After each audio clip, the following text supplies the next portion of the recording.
ত্রয়োদশ জাতীয় সংসদ নির্বাচনে ঢাকা 17 ও বগুড়া 6 আসনে বিএনপির ভারপ্রাপ্ত চেয়ারম্যান তারেক রহমানের মনোনয়নপত্র বৈধ ঘোষণা করেছেন রিটার্নিং কর্মকর্তা ও ঢাকা বিভাগের কমিশনার।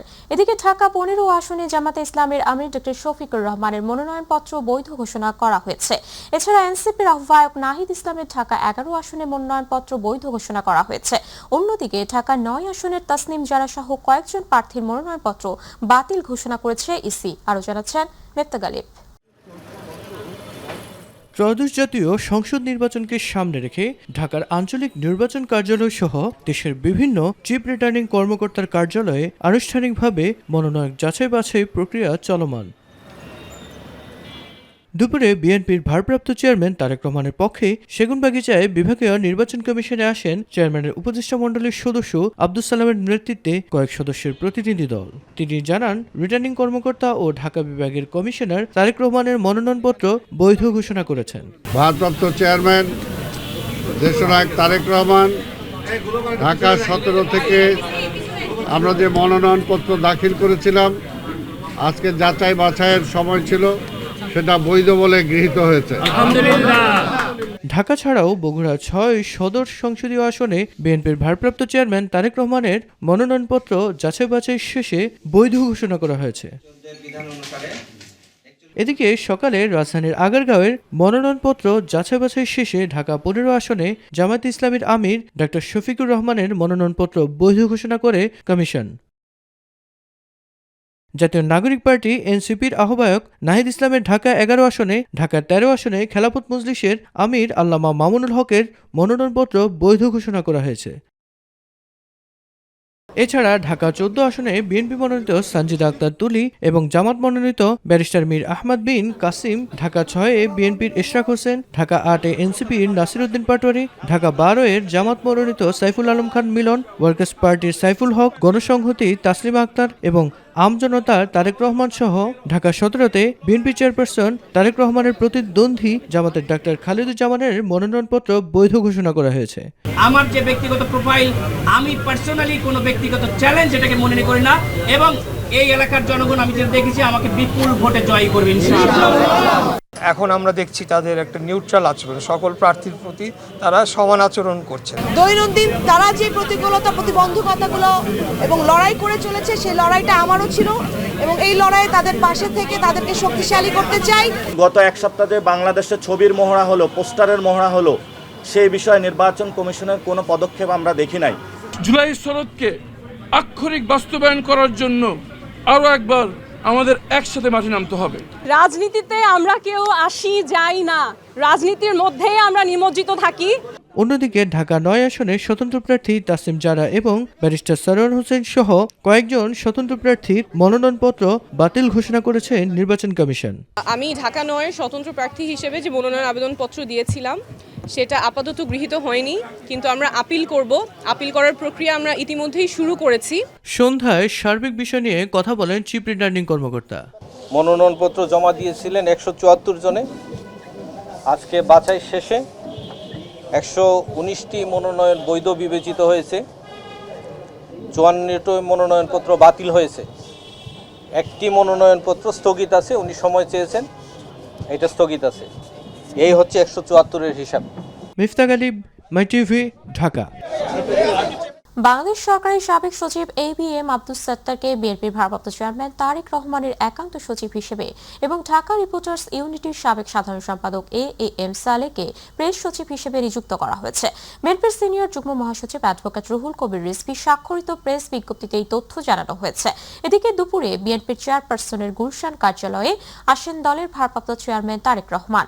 পরে তার সঙ্গে সাক্ষাৎ করতে আসেন লুৎফুজ্জামান বাবর সহ কয়েকজন নেতৃবৃন্দ।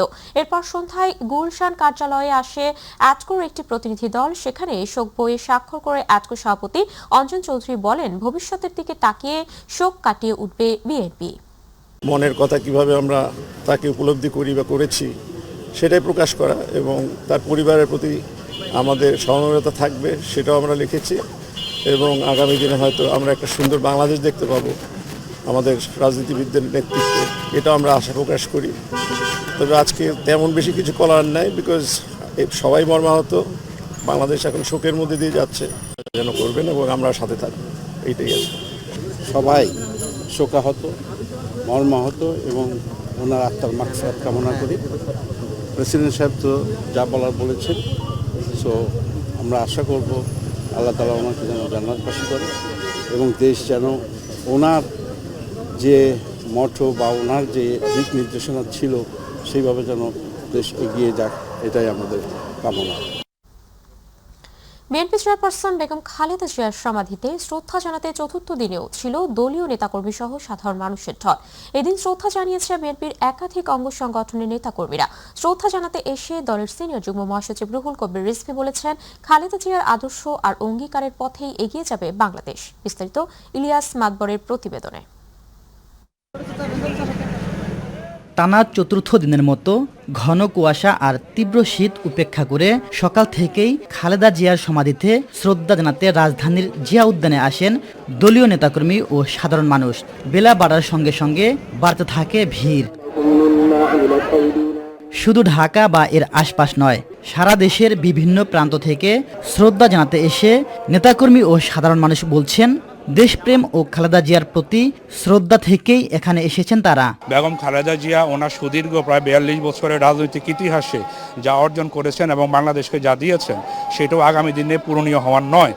উনি পুরো বাংলাদেশের একজন অভিভাবক ছিলেন, সেটা প্রমাণিত হয়েছে ওনার জানাজার লোক সমাগমের মধ্যে দিয়ে। আপসীনতা যে ওনার যে সততা নিষ্ঠার সাথে যে দেশ পরিচালনা করছেন মানুষের, আমরা তার আদর্শকে ধারণ করে ইনশাআল্লাহ আমরা সামনে যত বাইসা থেকে অমরণ পর্যন্ত আমরা ওনার আদর্শ ধারণ করে চলব। জিয়াউর রহমান ও খালেদা জিয়ার দেখানো পথেই দেশকে এগিয়ে নেবেন তারেক রহমান, এমনটাই প্রত্যাশা তাদের। তার আদর্শ বাস্তবায়ন করাই বাংলাদেশের সমগ্র দলমত নির্বিশেষে সবার তার সেই বাস্তবায়ন করাই আমাদের একমাত্র ধারক ও বাহক হওয়া উচিত। আমরা মনে করি উনি যেভাবে দেশ পরিচালনা করেছেন, তারেক রহমান নিজেই আশা করছি বাংলাদেশকে এভাবেই পরিচালনা করবেন এবং দেশকে সামনের দিকে এগিয়ে নিয়ে যাবেন। এদিন জাতীয়তাবাদী মহিলা দলের নেতৃত্বের নিয়ে খালেদা জিয়ার কবর জিয়ারত করেন বিএনপির সিনিয়র যুগ্ম মহাসচিব রুহুল কবির রিজভী। যে তাকে কোনো হুমকির মুখে তার জনগণ এবং তার মাটি থেকে সরানো যায় না, তার জ্বলন্ত এক প্রমাণ দেশনেত্রী বেগম খালেদা জিয়া। তার জ্যেষ্ঠ পুত্র বিএনপির ভারপ্রাপ্ত চেয়ারম্যান জনাব তারেক রহমান, তার যে পতাকা তিনি হাতে নিয়েছেন, তার মায়ের প্রদর্শিত পথ ধরেই তিনি এগিয়ে নিয়ে যাবেন এই দেশকে। খালেদা জিয়াকে কারাগারে ইচ্ছাকৃতভাবে ভুল চিকিৎসা দেওয়া হয়েছিল বলে অভিযোগ করেন তিনি। ইলিয়াস মাদবর, মাই টিভি, ঢাকা। শহীদ জিয়া ও খালেদা জিয়ার আদর্শে অনুপ্রাণিত হয়ে দেশের সেবায় ব্রত হয়ে সামনের দিকে এগিয়ে যাওয়ার অঙ্গীকার করেছেন জাতীয়তাবাদী ছাত্রদলের সভাপতি রাকিবুল ইসলাম। আর শহীদ জিয়া ও খালেদা জিয়ার আদর্শ অনুসরণ করে দেশের উন্নয়নে সবাইকে ঐক্যবদ্ধ থাকার আহ্বান জানিয়েছেন দলটির সাধারণ সম্পাদক নাসির উদ্দিন নাসির। শনিবার রাতে শহীদ প্রেসিডেন্ট জিয়াউর রহমান ও খালেদা জিয়ার কবর জিয়ারত করে তারা এসব কথা বলেন। আরও জানাচ্ছেন জাহিদ আহমেদ বাবু।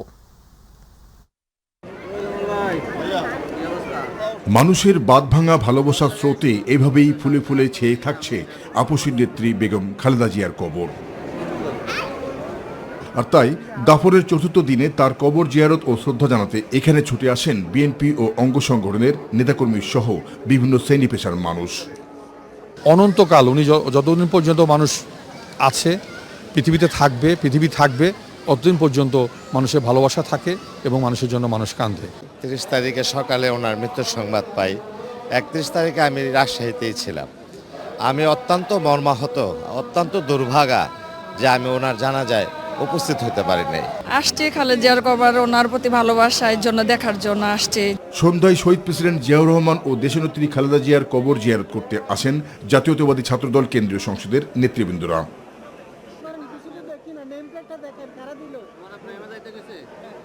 এই সময় দলের সভাপতি ও সাধারণ সম্পাদক শহীদ প্রেসিডেন্ট জিয়াউর রহমান ও খালেদা জিয়ার সংগ্রামী জীবন আদর্শে বলীয়ান হয়ে সামনের দিকে এগিয়ে যাওয়ার অঙ্গীকার করেন এবং আগামীর যে তরুণ প্রজন্ম যারা দেশের প্রশ্নে, স্বাধীনতা সার্বভৌমত্বের প্রশ্নে আপোষহীন থাকতে চাইবেন, তারা নিশ্চয়ই দেশনেত্রী বেগম খালেদা জিয়া থেকে আপোষহীন সংগ্রামে যে উদ্বুদ্ধ হবেন বলে আমরা বিশ্বাস করি। তিনি সব সময় একটি স্থিতিশীল বাংলাদেশ গড়ার জন্য তিনি তার জীবনের পুরোটা সময় ব্যয় করেছেন। এখনও যদি আমরা ষড়যন্ত্র করি, কিংবা যারা ষড়যন্ত্র করে কিংবা এই বাংলাদেশকে অস্থিতিশীল দেখতে চায়, ব্যর্থ রাষ্ট্রে পরিণত করতে চায়, আমরা বাংলাদেশ জাতীয় ছাত্রদলের পক্ষ থেকে সকল ষড়যন্ত্রকে নস্যাৎ করব এবং সকল বাংলাদেশপন্থী শক্তিকে আহ্বান জানাবো, চলুন আমরা দেশনেত্রী বেগম খালেদা জিয়ার আদর্শ অনুপ্রাণিত হয়ে বাংলাদেশ গড়ার ক্ষেত্রে নিরলসভাবে ভূমিকা রাখি। তারা মনে করেন খালেদা জিয়ার রাজনৈতিক সংগ্রাম, জনগণের প্রতি তার প্রতিশ্রুতি এবং প্রতিকূল পরিস্থিতিতে তার দৃঢ়তা দেশের রাজনীতিতে স্মরণীয় হয়ে থাকবে। আপনাদেরকে অপেক্ষা করে রেখেছিলাম। জাহিদ আহমেদ বাবু, মাই টিভি, ঢাকা। দুঃখ প্রকাশ করছি।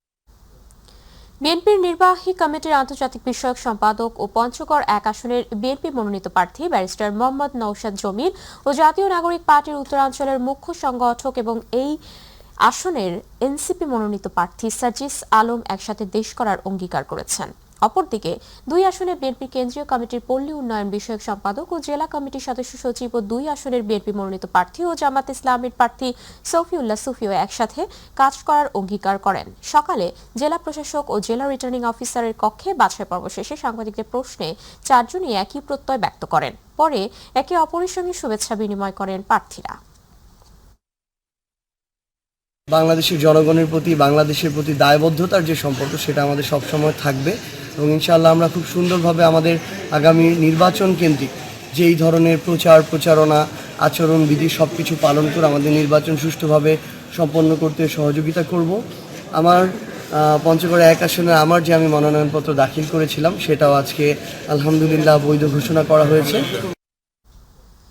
নিজের প্রস্তাবক ও সমর্থককে প্রকাশ্যে অপহরণের অভিযোগ করে অবাধ ও সুষ্ঠু নির্বাচন নিয়ে শঙ্কা প্রকাশ করেছেন জাতীয় পার্টির একাংশের চেয়ারম্যান ব্যারিস্টার আনিসুল ইসলাম মাহমুদ।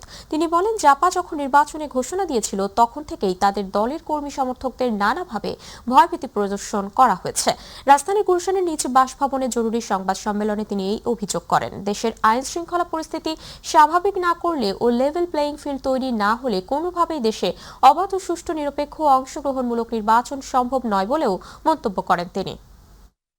জানেন, আমাদের জাতীয় পার্টির একটা প্রতীক নিয়ে সমস্যা আছে, এটা আমরা আইনি প্রক্রিয়ায় আছি। Last date in fact is 20th, যেদিন প্রতীক বরাদ্দ করা হবে আমরা আশা করছি তার আগে হয়তো একটা সমাধান হবে। যদি আমাদের প্রতীক হয়ে যায়, যদি আমরা দেখি যে পরিবেশ বদলিয়েছে এবং অনুকূলে আছে, তাহলে আমরা নিশ্চয়ই নির্বাচন করব। ঢাকা আন্তর্জাতিক বাণিজ্য মেলা আজ শুরু হয়েছে। 30তম এই মেলার উদ্বোধন করেছেন বাণিজ্য উপদেষ্টা শেখ বশির উদ্দিন। নারায়ণগঞ্জ জেলার রূপগঞ্জে পূর্বাঞ্চলের স্থায়ী venue Bangladesh China friendship exhibition সেন্টারে এই মেলার উদ্বোধন করেন তিনি। এই সময় বাণিজ্য উপদেষ্টা বলেন, ঢাকা আন্তর্জাতিক বাণিজ্য মেলা 30তম সংস্করণ দেশের ব্যবসা বাণিজ্যের ইতিহাসে একটি মাইল ফলক। এই বাণিজ্য মেলা নিছক পণ্যের প্রদর্শনী নয়, এটি বাংলাদেশের নতুন নতুন উদ্যোগ, উদ্ভাবন ও বাণিজ্যিক উন্নয়নের প্রদর্শনী। তিনি বলেন, এর মাধ্যমে দেশি বিদেশি পর্যটক, দর্শনার্থী ও আমদানিকারকদের নিকট দেশের উৎপাদন ও রপ্তানির সক্ষমতার বিশেষ পরিচিতির পথ সুগম হয়েছে। এবার পেপার অ্যান্ড প্যাকেজিং প্রোডাক্টসকে 2026 সালের প্রোডাক্ট অব দ্য ইয়ার হিসেবে ঘোষণা করেন তিনি। নতুন আন্তর্জাতিক বাজারে প্রবেশ ও বাজার সংযোগ, অর্থনৈতিক কূটনৈতিক জোরদার, আন্তর্জাতিক সহযোগিতার সম্প্রসারণ এবং দেশের ইতিবাচক ভাবমূর্তি উন্নয়নে বৈদেশিক বিনিয়োগ আকর্ষণের মাধ্যমে টেকসই অর্থনৈতিক প্রবৃদ্ধি অর্জন। এসব মেলার মাধ্যমে বাংলাদেশের ব্র্যান্ড ইমেজ শক্তিশালী হয় এবং দেশের সম্পর্কে ইতিবাচক ধারণা তৈরি হয়। পররাষ্ট্র উপদেষ্টা মোহাম্মদ তৌহিদ হোসেন বলেছেন, ওসমান হাদির বিচার নিয়ে তাড়াহুড়া করার সুযোগ নেই। সরকার চেষ্টা করছে হাদি হত্যার সাথে যারা জড়িত তাদেরকে ফিরিয়ে আনতে। তবে এখনো আমরা শতভাগ নিশ্চিত হয়ে বলা যাচ্ছে না আসামিরা কোথায় আছে। সকাল থেকে মুন্সিগঞ্জে জুলাই আন্দোলনে শহীদদের স্মরণে বিভিন্ন কর্মসূচিতে অংশ নেন তিনি। পরে দুপুরে জেলা প্রশাসকের কার্যালয়ের সম্মেলন কক্ষে জেলায় কর্মরত বিভিন্ন সরকারি দপ্তরের প্রধানদের সাথে মতবিনিময় শেষে সাংবাদিকদের প্রশ্নের উত্তরে এসব কথা বলেন উপদেষ্টা। এ সময় তিনি আরো বলেন, হাদি হত্যার সাথে জড়িতদের বিচারের আওতায় আনতে সরকার সচেষ্ট রয়েছে। দ্রুত বিচার কাজ শেষ করতে কাজ অব্যাহত রয়েছে। 12ই ফেব্রুয়ারি নির্বাচন করে নির্বাচিত সরকারের হাতে দায়িত্ব দেওয়া, এটা হলো আমাদের লক্ষ্য এবং সময় খুবই সংক্ষিপ্ত, আর 6 সপ্তাহ কাজে এখানে কারো চাপের কোনো ব্যাপার নেই। আমরা তো চেষ্টা নিজেরাই করে যাচ্ছি এটা করার জন্য এবং এটা ইনশাআল্লাহ আমরা সময় মতো সমাধান করতে পারবো। আর অন্যান্য দেশকে আমাদের সাথে কতটুকু ভালো সম্পর্ক রাখবে সেটা তো তাদের সিদ্ধান্তের প্রশ্ন, সেটা আমাদের সিদ্ধান্তের প্রশ্ন না। ইনকিলাব মঞ্চের মুখপাত্র শহীদ শরীফ ওসমান হাদি হত্যাকাণ্ডের মামলার মূল আসামি ফয়সালের দুটি ভিডিও বার্তা পরীক্ষা নিরীক্ষা করছে ঢাকা মহানগর পুলিশ। তবে তদন্ত শেষ না হওয়া পর্যন্ত এই বিষয়ে কোনো মন্তব্য করবে না পুলিশ। এই কথা জানিয়েছেন deputy commissioner Sheikh Mohammad Sajjad Ali. Dhaka reporters ইউনিটিতে এক অনুষ্ঠানে এসব কথা জানান ডেপুটি কমিশনার। এ সময় সাংবাদিকদের সুষ্ঠুভাবে পেশাগত দায়িত্ব পালনের আহ্বান জানান ডেপুটি কমিশনার। হাদির ব্যাপারে যে পোস্ট করা হয়েছে নো কমেন্ট, পরীক্ষা নিরীক্ষা করতেছি। ভিডিওটা আমি দেখছি, আমরা পাইছি, পরীক্ষা নিরীক্ষা করতেছি। পরীক্ষা নিরীক্ষার শেষে মন্তব্য। যদি কেউ ক্যান্ডিডেট বা ওইরকম কোনো ব্যক্তি যদি জীবনের নিরাপত্তা বা ঝুঁকির কথা আমাদেরকে বলে, আমরা অ্যাসেস করে দেখে আমরা গানম্যান দিতে প্রস্তুত আছি।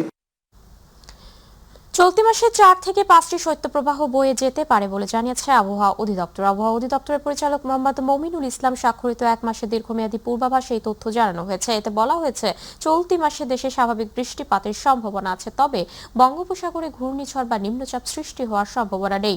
এই সময়ে 2 থেকে 3টি মৃদু থেকে মাঝারি এবং 1 থেকে 2টি মাঝারি থেকে তীব্র শৈত্যপ্রবাহ বয়ে যেতে পারে। দিন ও রাতের তাপমাত্রা স্বাভাবিক থাকতে পারে বলে জানানো হয়েছে। আজ দেশের সর্বনিম্ন তাপমাত্রা রেকর্ড করা হয়েছে যশোরে 8.0 ডিগ্রি সেলসিয়াস।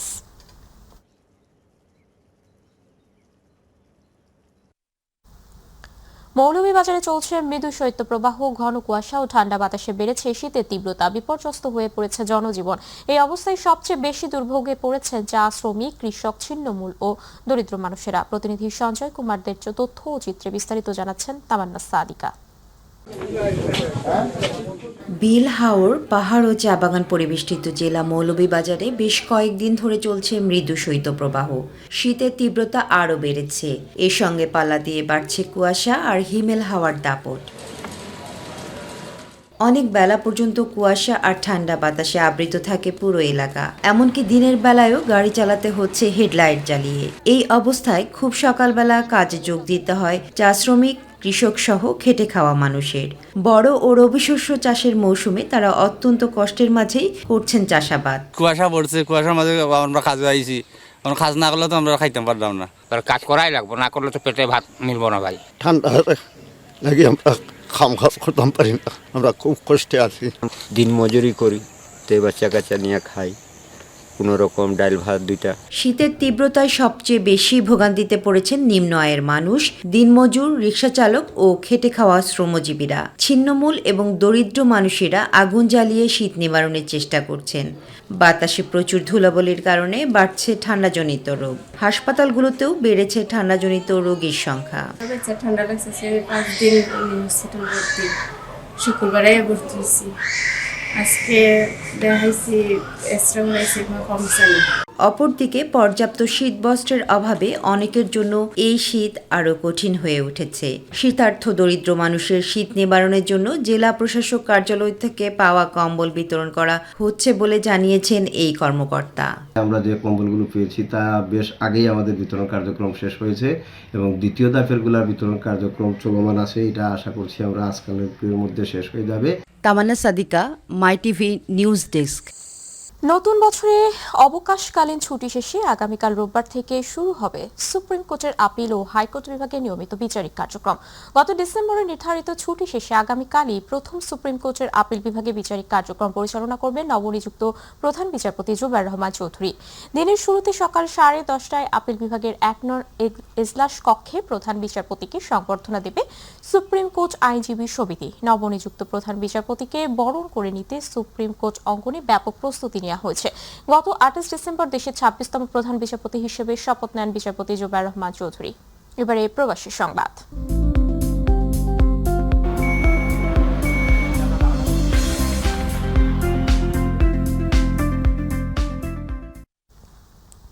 কুয়েতের একটি হোটেলে বিএনপি চেয়ারপারসন ও সাবেক প্রধানমন্ত্রী বেগম খালেদা জিয়ার মৃত্যুতে কুয়েত বিএনপির শোক সভা ও দোয়া মাহফিল অনুষ্ঠিত হয়েছে। প্রতিনিধি আল আমির রানা জানান, অনুষ্ঠানে বক্তারা বলেন, বেগম খালেদা জিয়ার আদর্শ মানুষের হৃদয়ে যুগ যুগান্তর বেঁচে থাকবে। কুয়েত বিএনপির সাবেক সভাপতি মাহফুজুর রহমান মাহফুজের সভাপতিত্বে ইলিয়াস চৌধুরী ও আব্দুল কাদেরের সঞ্চালনায় বেগম খালেদা জিয়ার রাজনৈতিক আদর্শ নিয়ে বক্তব্য রাখেন ঢাকা জেলা বিএনপির সাবেক যুগ্ম সম্পাদক জালাল আহমেদ চুন্নু মোল্লা, কুয়েত বিএনপির সাবেক সদস্য সচিব শওকত আলী, সাবেক সিনিয়র সহসভাপতি আব্দুল কাদের মোল্লা, শেখ মোস্তফা কামাল, সৈয়দ নওশাদ, সাইরুল আমিন সহ কুয়েত বিএনপির অঙ্গ সহযোগী সংগঠনের নেতৃবৃন্দ।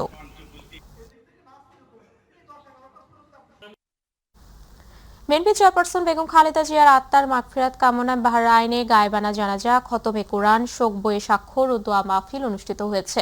প্রতিনিধি সাইফুল ইসলাম সাইফ জানান, হামাদ টাউনের আয়েশা মসজিদের হল রুমে এই দোয়া মাহফিলের আয়োজন করে বিএনপি বাহরাইন আহ্বায়ক কমিটি ও জাতীয়তাবাদী পরিবার। অনুষ্ঠানে উপস্থিত ছিলেন মোহাম্মদ রুহুল আমিন, মোহাম্মদ মহিউদ্দিন, আবুল বাশার, মোহাম্মদ মানিক মিয়া, মনির আক্তারুজ্জামান মিয়া, আব্দুস সালাম, সিরাজুল ইসলাম চুন্নু, রবিউল ইসলাম রবি সহ বিএনপির স্থানীয় নেতৃবৃন্দ, প্রবাসী নেতাকর্মীরা। দোয়া পরিচালনা করেন আয়েশা মসজিদের খতিব মাওলানা মনিরুল ইসলাম। পরে বেগম খালেদা জিয়ার রুহের মাগফিরাত কামনা এবং শোক সন্তপ্ত পরিবারের প্রতি গভীর সমবেদনা জানিয়ে দোয়া করা হয়।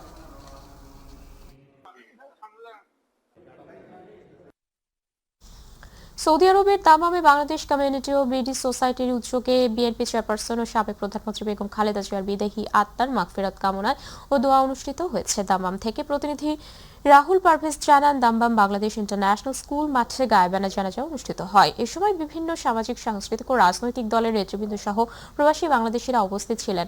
পরে মরহুমার আত্মার মাগফিরাত কামনা করে বিশেষ দোয়া ও মোনাজাত পরিচালনা করেন হাফেজ মাওলানা ইদ্রিসুর রহমান। এর আগে শোক বইয়ে স্বাক্ষর করেন দাম্মাম বিএনপি সহ দলমত নির্বিশেষে সকল প্রবাসী বাংলাদেশিরা। মুক্তিযোদ্ধারাই জাতির শ্রেষ্ঠ সন্তান, তাদের ঋণ শোধ হবার নয়, তাদের আত্মত্যাগ ও সাহসিকতার কারণেই বাঙালি জাতি পরাধীনতা থেকে মুক্তি পেয়েছিল। ফ্রান্সের মহান বিজয় দিবস উপলক্ষে আয়োজিত বিজয় উৎসব অনুষ্ঠানে বক্তারা এই মন্তব্য করেন। ফ্রান্স প্রতিনিধি বাদল পাল জানান, প্যারিসের স্থানীয় একটি কমিউনিটি হলে বিজয় দিবস উদযাপন পরিষদের উদ্যোগে বিজয় উৎসব অনুষ্ঠিত হয়। সাংবাদিক দেবেশ বড়ুয়ার উপস্থাপনায় অনুষ্ঠানের শুরুতে বাংলাদেশ ও ফ্রান্সের জাতীয় সঙ্গীত পরিবেশন করা হয়। অনুষ্ঠানে ফ্রান্সে স্থায়ীভাবে বসবাসরত মুক্তিযোদ্ধাদের সম্মাননা প্রদান করা হয়। সম্মাননা প্রাপ্ত মুক্তিযোদ্ধারা হলেন বীর মুক্তিযোদ্ধা জামিরুল ইসলাম মিয়া, বীর মুক্তিযোদ্ধা নৌ কমান্ডো এনামুল হক ও যুদ্ধাহত বীর মুক্তিযোদ্ধা হাবিবুর রহমান।